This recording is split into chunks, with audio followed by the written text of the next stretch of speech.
everybody. Welcome to everyone who has come to this talk today. I'm really excited. My name is Lily Urani. I'm faculty in the Department of Communication and also affiliated with the Design Lab. And I am excited to introduce Dr. Safiya Noble to speak to us today. Dr. Noble is an assistant professor at the USC Annenberg School of Communication.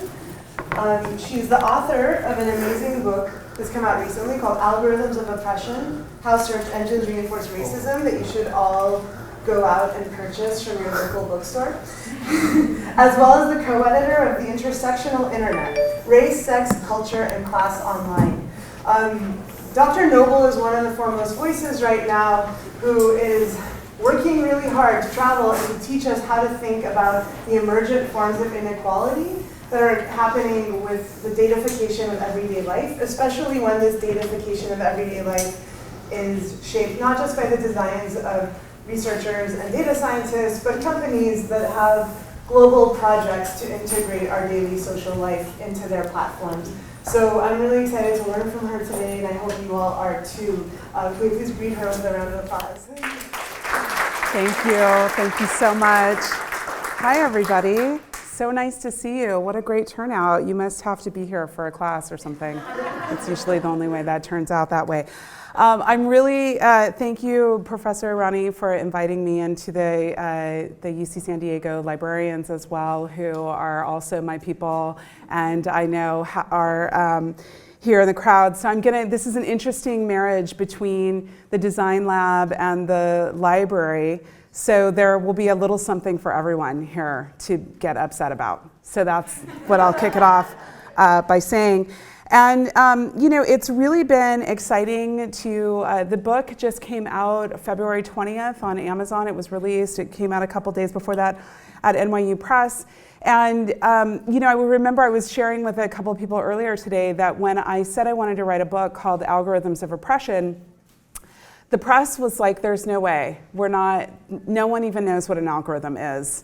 And of course, we know that it takes a long time to write a book. And so here we are 3 years later, and my father-in-law is talking about the algorithms. So I guess so much for that nobody knows. In fact, it's been interesting to me to see the headlines and the incredible role that journalists have done for us in really translating the role of algorithms and increasingly artificial intelligence in society. And I think that we're at a moment, last year, you see, this was one of my favorite headlines, 2017 was the year we fell out of love with algorithms. So I feel like I was a little bit ahead of the curve on that. But it's interesting to see the way in which we're taking up conversations about algorithms and artificial intelligence. And so I'm gonna talk a little bit kind of broadly and just to situate my work for you. My work, my formal training has been in the social sciences. I was an undergraduate in sociology and ethnic studies. I did my graduate work in library and information science, which is always funny because I've never actually been a librarian. And people are always saying things like, I didn't know you could get a PhD in being a librarian.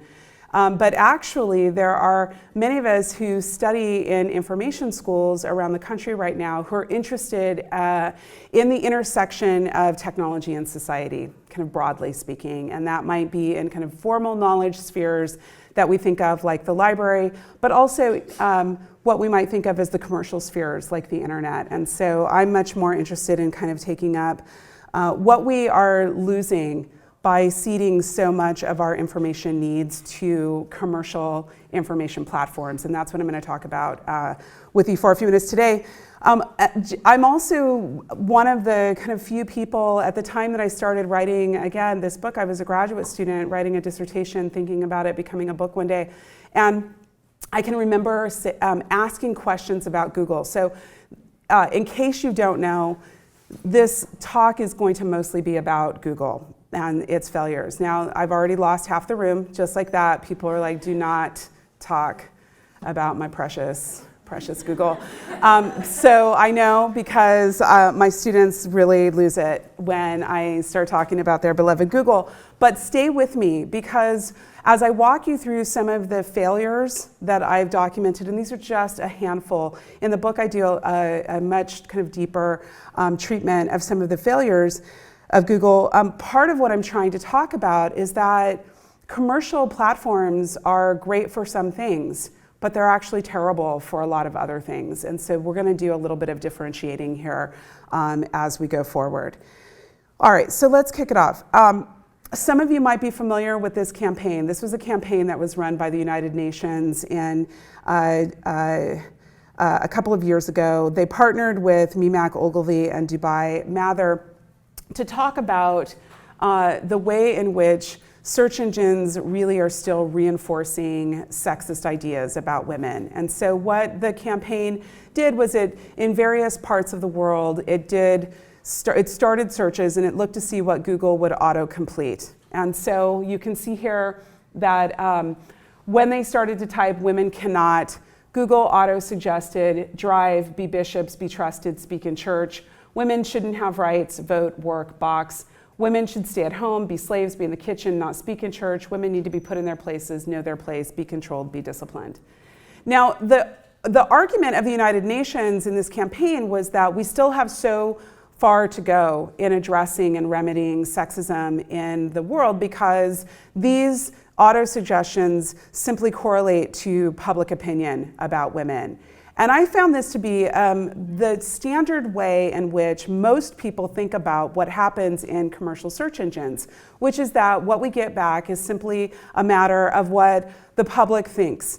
And I've talked to so many people, particularly computer scientists and engineers, who are exceptionally sensitive about the tools that they design and feeling that these tools are in fact neutral and that the only thing that we have is a pass-through of ideas from society. And one of the things that I spend quite a bit of time in the book doing is really unpacking this idea and what are the multiple dimensions by which we might get something like this. How is it tied to, for example, industries or ideas that have a lot of capital that can gamify systems or optimize keywords, and what is the role of capital and in these kinds of advertising platforms?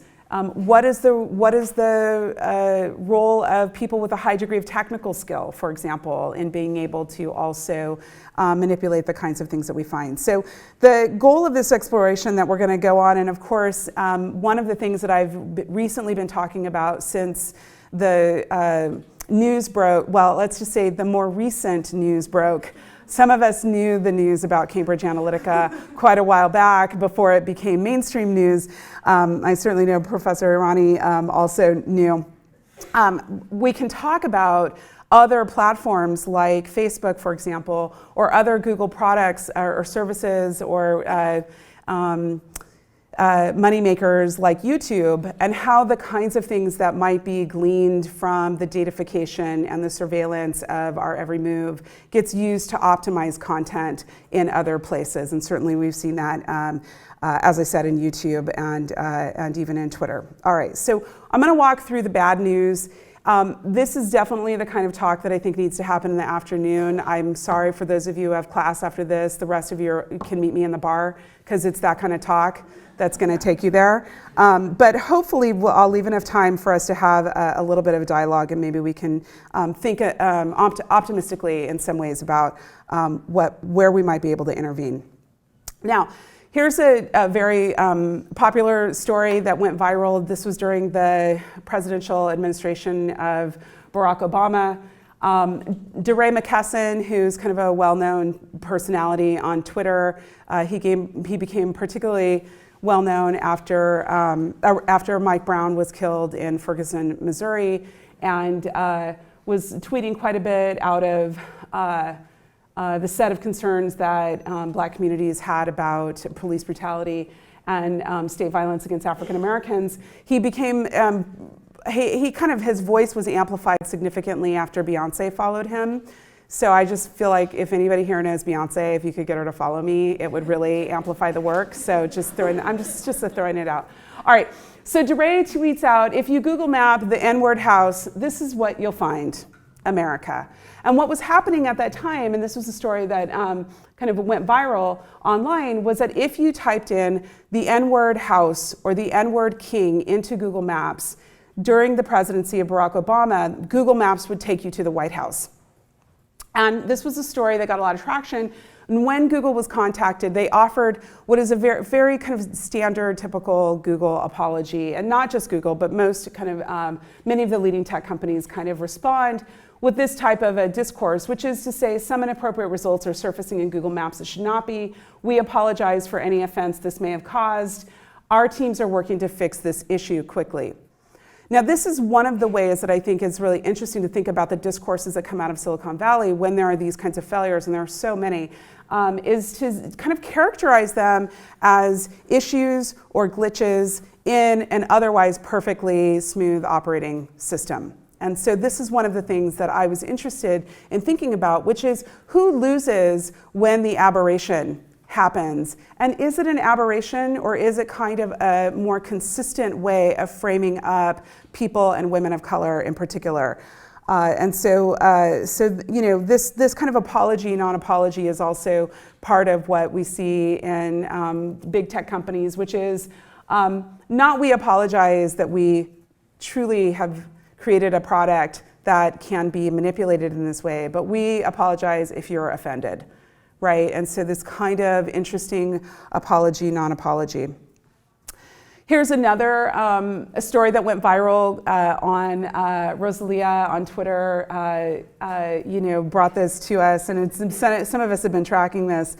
This tweet in particular went viral, which is if you were to do a Google image search on unprofessional hairstyles for women, or for work, you would get back exclusively black women with natural hair. And if you were to just change that up very slightly to professional hairstyles for work, you would get almost exclusively white women with ponytails and updos. So one of the things I did is, you know, I wore my unprofessional hairstyle for work for you today, because that's actually the hairstyle I wear every day.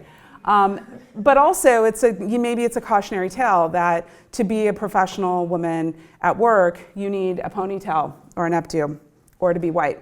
So these are the kinds of things that I think, again, get normalized in search technologies, these ideas that there's no way to kind of speak back to these kinds of framings about communities and people. And there's so many that I could give you that I'm not going to do today, but you know, I recently was on at a conference with the dean of the Annenberg School of Communication, who is a woman, and we had up behind us a Google image search for university dean, and you can imagine what that looked like.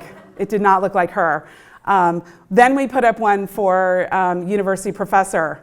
Hi, did not look like me either. So you know, these are kind of, again, some of the interesting ways that you know, the dominant narrative about occupations and ideas that we might call hegemonic, we might call, you know, framed through a particular lens of legitimacy or not, often precludes people of color and certainly women of color, and it certainly frames us as well in very specific ways. Now, this is the study, this is the kind of the search result, and I'm going to walk you through this fairly quickly. In 2011, I started kind of more systematically looking at the way that girls and women of color were represented in Google search. And so I first started looking at Black girls, Latina girls, Asian girls, kind of a host of different racialized and gendered identity markers. And there were many. What I found is that for Black girls, Asian girls, and Latina girls, we had almost exclusively pornography on the first page representing us. And you know, what's telling as well is that all of those pornographic sites, of course, were women who were kind of the subjects of them. So at a kind of fundamental level of sexism, women get coded as girls in search engines. But more kind of troubling is that, when you think about some of the logics and the way that people talk about what is most popular coming up in search engines, it left me with the question, which is, how would people who are in the numerical minority ever be able to adequately be represented in these spaces? So to say that's another way of saying, who's the audience that might be driving these particular results to the fore in the representation of women and girls of color, and why is that the imagined audience? What are the industries? And one of the things that we know, and I kind of give a deep background of this in the book, is that, for example, the porn industry has an incredible amount of capital, and they're able to optimize a lot of content and really co-opt a number of keywords so that they can have their content highly visible.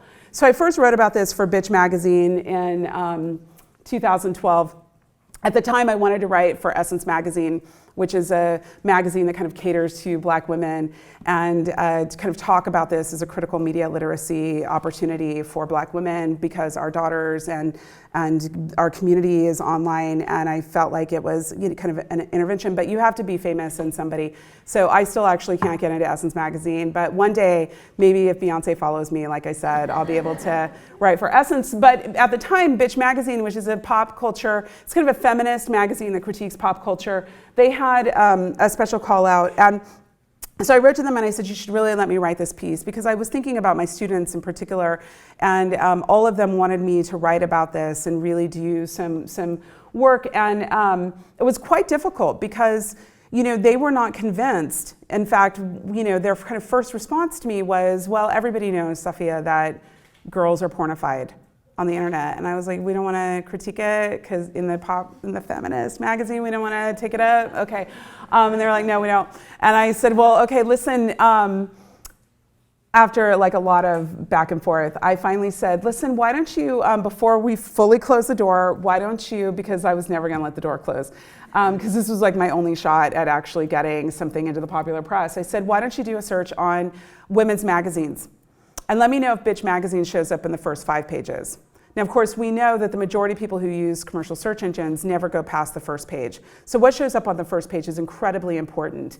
And of course, Bitch magazine was nowhere to be found on a search for women's magazines. And part of that I challenged in that article and to them is that the very notion of feminism had been decoupled, divorced from the word women and women's media. So what does that mean also about how ideas can proliferate? Who controls the narrative about women's media in these kind of not feminist or anti-feminist, in fact, ways? And then I've written since then. I also wrote after the US presidential election, I was writing for a long time about and talking about what happens to women and girls of color in search engines, and nobody was particularly interested, in mass, except for the people who were the subjects of that. But when those same mechanics and phenomena through a presidential election, let's say, then people became really interested. And now, of course, we're talking much more about the ways in which big tech platforms can be manipulated and optimized. Now, these ideas about Black women and girls in these hypersexualized ways far predate the internet. And this is one of the reasons why I think we have to study the humanities and social sciences, particularly if you are in engineering, computer science, applied math fields, is that you would not even know that there's a long and storied history about the kind of stereotyping, the racial and gender stereotyping of Black women that's been used in service of disparate, discriminatory, oppressive treatment of African American women and children and people more broadly. So one of the places that you can go if you're interested in kind of learning more about this is the Jim Crow Museum of Racist Memorabilia. It's an online digital collection. One of the things that I love about it is that it really is a counter narrative to what these ideas are doing in our society. For example, we have a long history of thinking about, in the United States, of thinking about Black women as a mammy, as a caretaker of white families under chattel slavery, right? Under kind of the enslavement, the period of enslavement. And that narrative is really important. It served a particular purpose in American history of doing the softening and the sense making and creating an acceptability among white Americans in particular that black women actually enjoyed, say, wet nursing their children. And that black women enjoyed taking care of other people's families to the detriment of taking care of their own families. And that this containment and control over black women's lives was something that they actually enjoyed. And the mammy stereotype, which you see in all kinds of popular American media, was very, very important in stabilizing the institution of enslavement, of slavery. When slavery is outlawed, it becomes necessary to create a new narrative about black women and black women's bodies as hypersexual, because the only way that you can now have new slaves brought into the American economy is to reproduce them on American soil. And so what you have is a new stereotype that emerges of the black woman as whore, the Jezebel stereotype, which is to say that black women love having lots and lots of children. This is a stereotype that gets used in popular culture to reproduce people into enslavement. And that is a stereotype that, quite frankly, has stayed with us. In fact, the backlash now that we've seen emerge is much more around like the welfare queen, right? Again, a black woman who is not productive, not a productive part of society, even though, strangely, she shows up en masse to vote against, child predators and rapists. So I don't know. I mean, that's a different conversation, I guess, for another time. These postcards and these images, for example, here in the corner, you can't read it, but this is of a sexualized image of a black girl child looking to be like a toddler maybe, or just older. But the caption, this is a Jim Crow era postcard, the caption says, "Honey, I'm waiting for you." So this is why it's important to understand, if you don't have the requisite training and understanding about history, about the social sciences, the way you would learn these things, in fact, in a humanities course or series of courses, certainly in ethnic studies courses or African American studies and gender studies courses, you would be exposed to this type of education. How in the world would you ever recognize the programming that's happening and how it leads to exploitive images and ideas about black women, which is something that we see here. All right. Now, we think of ourselves in libraries as doing a better job of doing the sense making that you can't really trust the commercial internet to do, or you can't trust Google to do. And so I think we have even more of a challenge here, because while many of us are saying that we need other forms of curated knowledge, and like the library, for example, public and academic libraries, here when I go to ArtStore, which is the largest image repository that we have among academic libraries, and I'm trying to find those kinds of images like that one that I showed you, that Jim Crow era postcard. If I go in and I'm looking, and I'll tell you, this is just an example, I did a whole bunch of searches in ArtStore because I was trying to find those images to clear them for the book. And I'm looking at like racist stereotypes, racist imagery. Some people might have seen those postcards maybe in your grandparents', let's see, my generation, it would have been in my grandparents' attics, right, to see that kind of racist memorabilia, or maybe sold at a county fair or something like that. Those kinds of images have also been called like Americana in the US. They're kind of marketed in that way. They might be sold at a table of Southern Americana that might also sell like Confederate flags or something, right? These kinds of images. And there's a great history of these types of images in a documentary by Marlon Riggs called Ethnic Notions that you can check out from the library. But when I do a search, say on black stereotypes, I can't get it. In fact, like Black Panther is up here, you guys, come on. So that's a no-go, right? That's not a black stereotype. And so, but this is where the metadata of classification and the classification of items in a database becomes really important because it starts to be increasingly difficult to find these racist images in the catalog. So I keep looking, and finally someone tells me, now I'm starting to reach out to my librarian friends, and I'm like, somebody help me because I've got to find these images. They have to be in here somewhere. And someone says, oh, I think those are under Black history. So now we go to Black history, and the first set of images that we get are these paintings. Here's, Thomas Waterman Wood. He's not African American, he's not Black, in case you're not sure. And he is, I'm just throwing it out. The TAM might have given it away.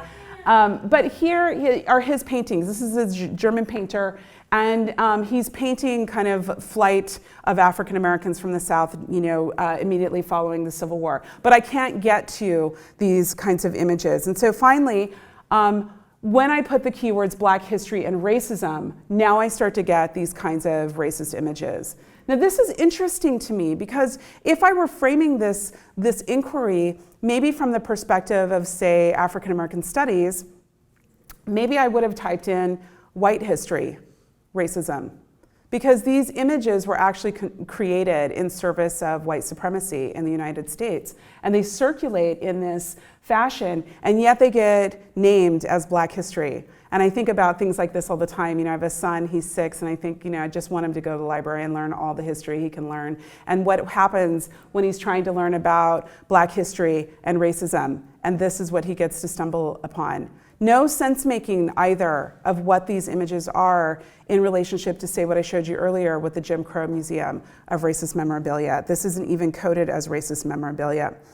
Now, these media representations are so important because they really, as I mentioned, I gave you this history of the kind of very, very fast history of stereotypes of Black women over time. Those serve as kind of the pretext for the distribution of resources or as the sense-making project for public policy. And this is why it's incredibly important to think about the use of stereotypic images in the distribution of resources.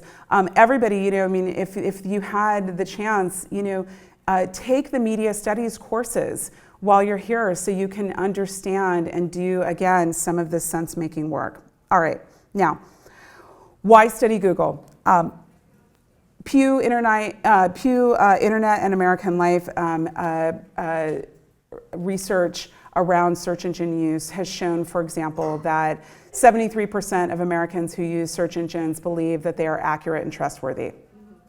73%, which is nobody in this room, I know, but everybody else outside of this room is misinformed, clearly.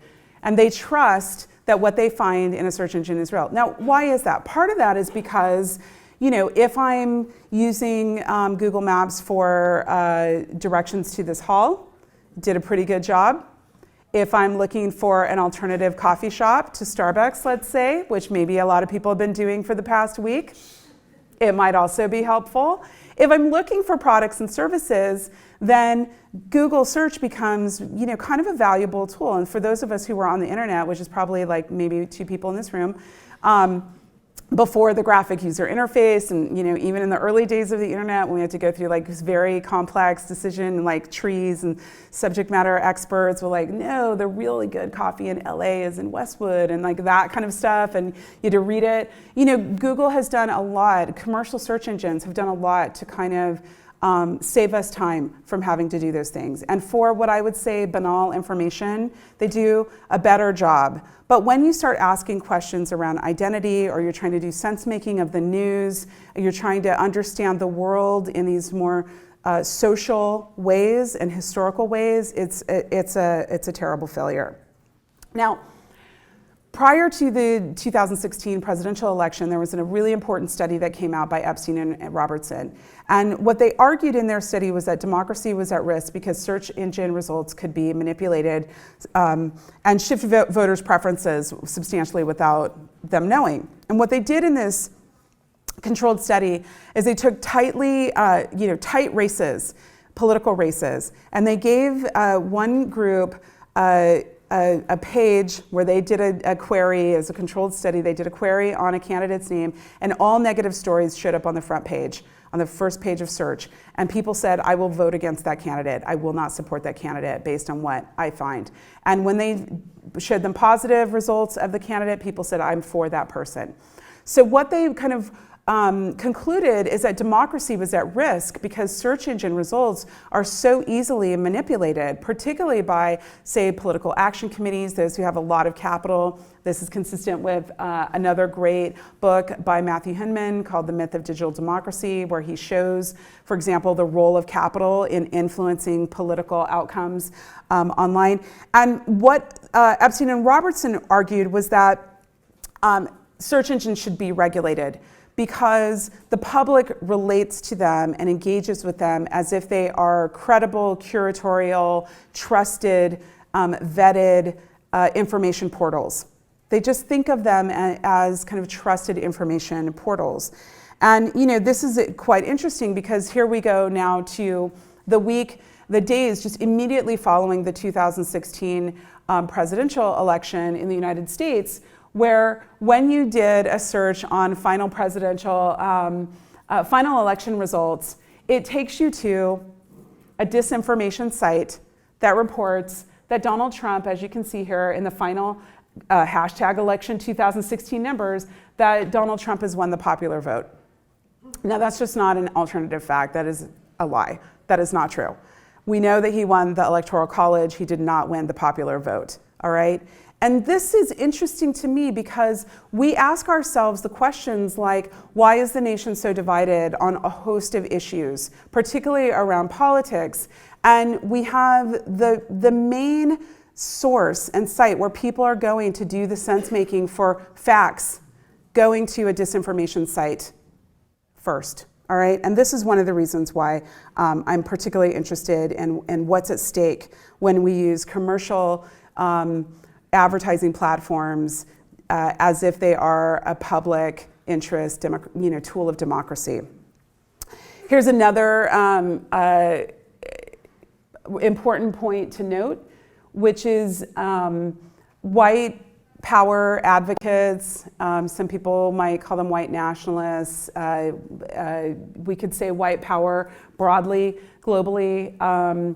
Activists have been co-opting all kinds of terms on the web in order to create very, very significant distortions about history and about people. And so here you have also academic terms that might seemingly be obscure, like maybe no one in this room would ever do a search on Boasian anthropology, except for Professor Irani.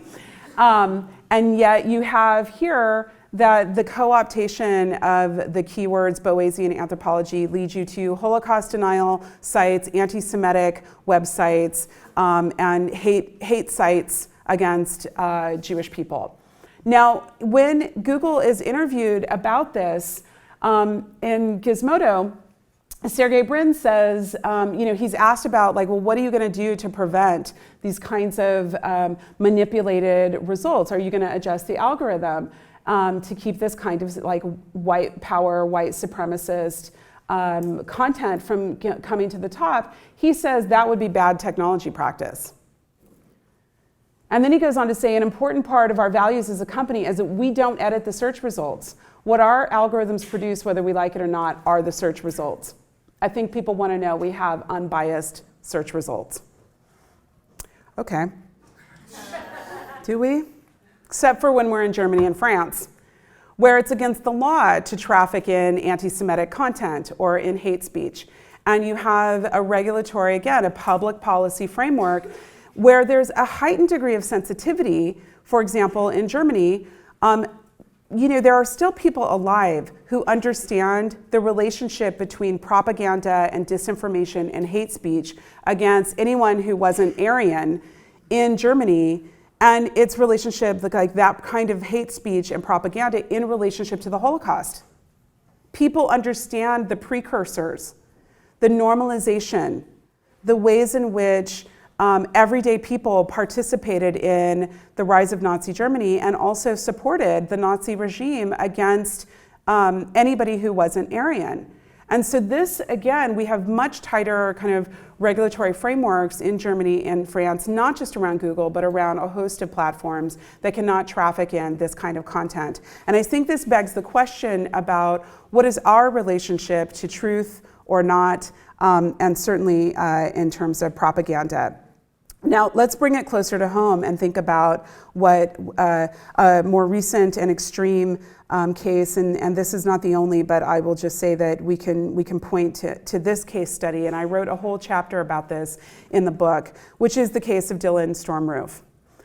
Now, you may recall that Dylan Roof opened fire in the summer of 2015 at Emmanuel AME church in Charleston, South Carolina, where he murdered African Americans who were worshiping in their church. And his effort was to spark a race war in the United States between whites and blacks.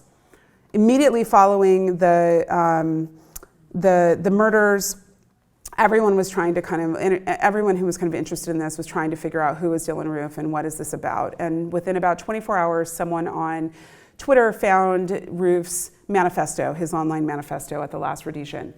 Many of us were scouring through that. This is the passage that jumped out to me that I think was particularly important. Roof says, "The event that truly awakened me was the Trayvon Martin case. I kept hearing and seeing his name, and eventually I decided to look him up. I read the Wikipedia article, and right away I was unable to understand what the big deal was. It was obvious that Zimmerman was in the right. But more importantly, this prompted me to type in the words black on white crime in Google, and I've never been the same since that day. The first website I came to was the Council of Conservative Citizens. There were pages upon pages of these brutal black on white murders. I was in disbelief. At this moment, I realized that something was very wrong. How could the news be blowing up the Trayvon Martin case while hundreds of these black on white murders got ignored? From this point, I researched deeper and found out what was happening in Europe. I saw that the same things were happening in England and France and all the other Western European countries. Again, I found myself in disbelief. As an American, we're taught to accept living in the melting pot, and black and other minorities have just as much right to be here as we do, since we are all immigrants. But Europe is the homeland of white people, and in many ways, the situation is even worse there. From here, I found out about the Jewish problem and other issues facing our race, and I can say today that I am completely racially aware." Now, what's interesting when we replicated immediately following the murder searches, and I collected searches from people in different parts of the country, everybody got the Council of Conservative Citizens as the first hit. Now, the CCC, according to the Southern Poverty Law Center, is characterized as vehemently racist. It looks like just a conservative news aggregator, but if you just scratch the surface, you see that it's filled with all kind of vitriol toward people of color. It's anti-black, anti-Semitic, anti-Muslim. It's a deeply troubling site. And it's, in many ways, this is the way in which we can think about the mechanisms by which people are increasingly also radicalized, kind of right-wing, white power radicalized online, because the CCC comes up at the top, which again, in the context of the majority of Americans using search engines and believing, again, 73%, that what they find in search engines is accurate and trustworthy, it becomes incredibly difficult to differentiate between disinformation, misinformation, and fact in these spaces. What you don't get when you do a search on black on white crime, which many of you, if you've taken, again, any kind of like sociology course, ethnic studies course, you've probably been exposed to at some point an understanding of what these kinds of racist red herrings are, right? What the language of these communities are. And so what it doesn't offer you when you do, for example, a search on black on white crime is, say, FBI statistics that show that the majority of violent crime and homicides are intra-community. Now, I know you're all very familiar with the phrase black on black crime, that the majority of black people are killed by black people.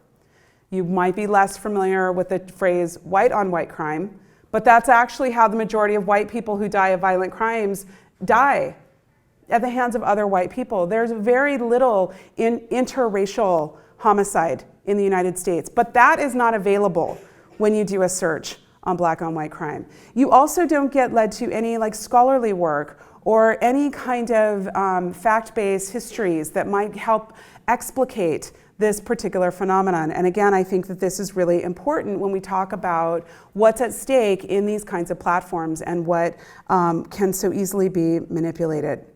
Now, again, we think of the library as being better, more reliable, and we also have work to do here. So here, everybody at USC loves that I use the example of UCLA because they're like, yeah, UCLA, they're terrible. But you know, this just so happens that I was kind of doing a query on black on white crime in the UCLA library database.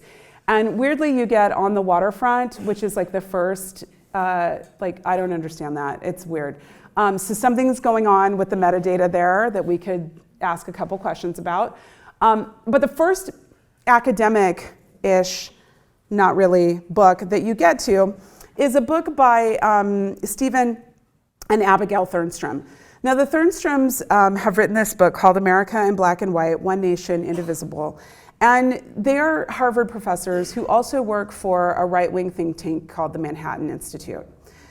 It's important to understand the Manhattan Institute in context. Organizations, kind of media watchdog organizations like the Center for Media and Democracy, who look at kind of the corruption or the corporate influence on media, they report out that kind of, you know, the Manhattan Institute is just basically kind of like a right-wing propaganda machine that cranks out all kinds of academic, allegedly academic types of publications. And so even here, librarians have really failed to understand and contextualize a book like this in the library, and such that people would again be reinforced into a particular information loop without any discernment or context. And this, I think, is one of the challenges of what it means to digitize knowledge as well. Because I'll tell you that if you went and looked for that book on the stacks, it might be contextualized completely differently. For example, when I send my students to, I feel like people are looking at me like, what's the stacks? Okay, see, this is what I'm talking about. When you walk up and down the aisles of books, you get to see books in context, and you have a different relationship to the knowledge sphere that's constructed around it.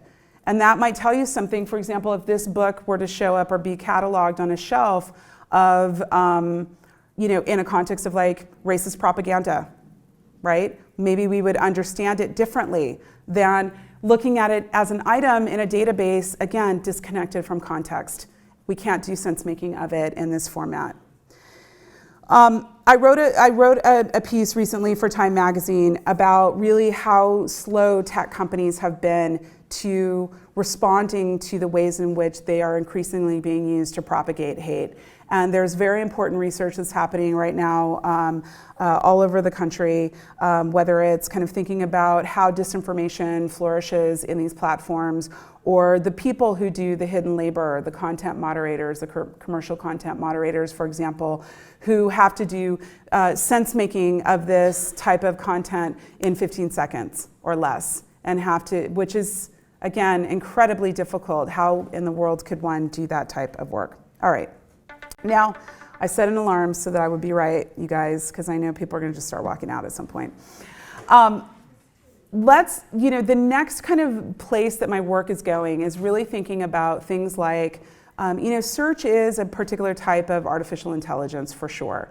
And increasingly we're seeing AI embedded into devices and into robotics and being wholly normalized in fact, in our homes.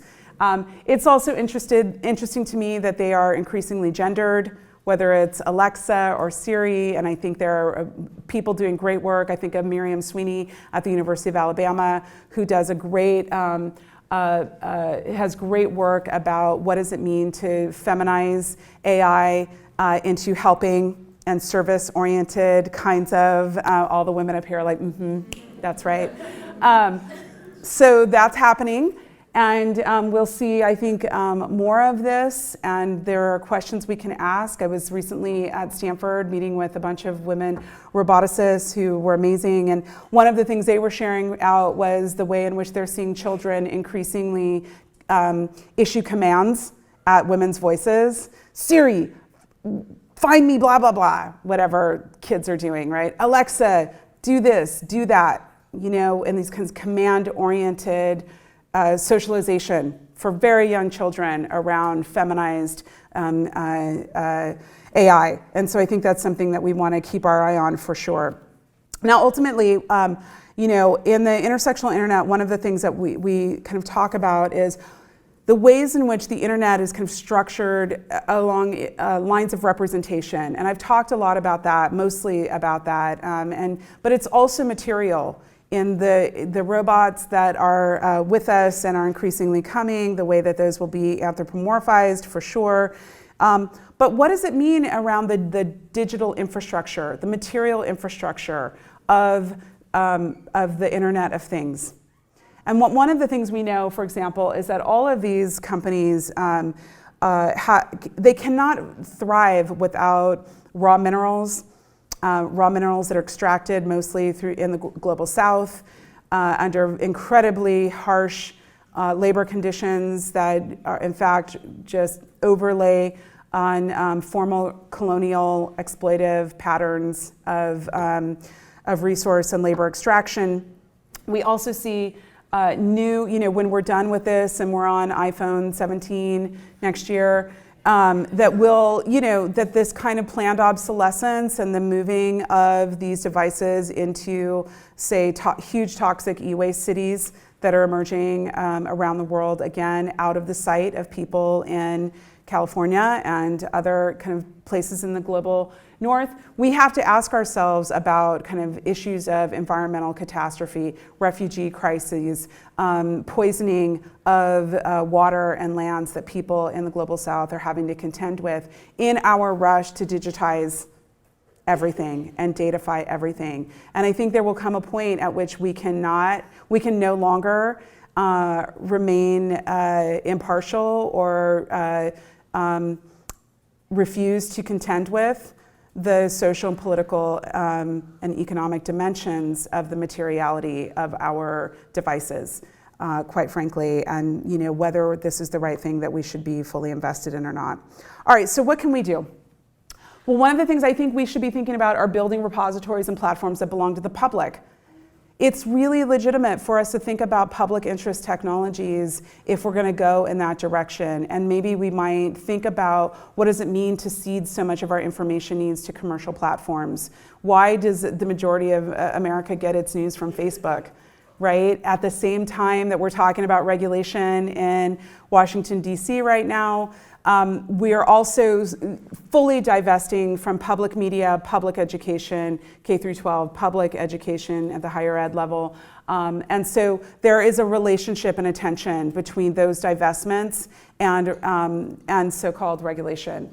I think we need to, the librarians for sure, people and professors and teachers really need to be thinking about curating and indexing, doing sense-making work on the open web. Of course, the kind of the ways in which we develop collections and resisting our colorblind, racist, and sexist sensibilities that go into that. I definitely think, we just saw this morning, I don't know if you saw the story of his name escapes me, I'll pull it up, the man who's been doing an incredible amount of work in California around reducing e-waste and has this incredible e-waste factory that's phenomenal, just sentenced to 15 months in prison this morning, because by his reducing e-waste, it's somehow infringing upon the market share of Microsoft, and he was just sentenced to prison. So these are real issues that and even the judge was sympathetic, but the current legal regime that we have that prioritizes corporate needs over other kinds of environmental needs is something we need to think about. And ultimately, never give up. I mean, I think that we have more data and technology than ever. But we also have more social, political, and economic inequality and injustice to go with it. There was a study that just came out 2 weeks ago by the UK House of Commons that says that by 2030, 1% will own 2/3 of the world's wealth. That's us. Most of us in this room are probably not part of the 1%. So what does it mean that the new markets and the new, that we will be what companies make their money from, the datafication of our every move of our lives, and our ability to wade through that and do sense making and find good research and information to resist it or to narrate differently in response to that is certainly, I think, increasingly at stake. Thank you.